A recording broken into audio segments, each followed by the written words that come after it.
So we're giving you an update on our inverter reference design.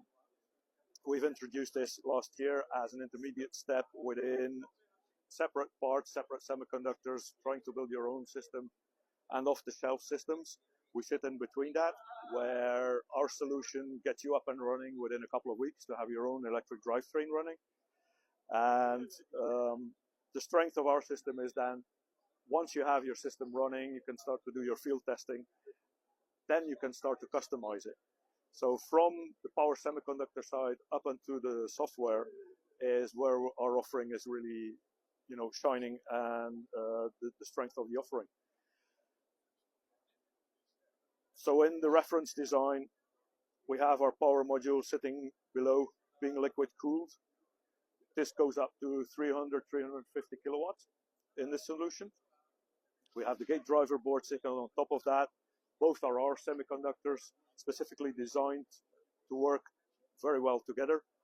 On top of that is the new control board.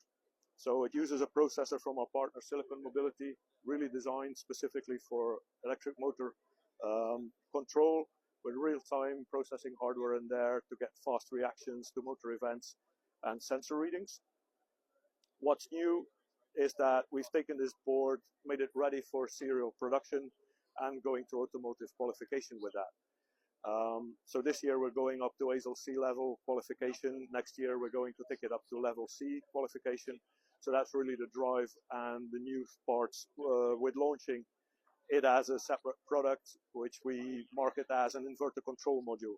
So the module itself delivers then the complete solution from the power switching side up into the software that we support in it.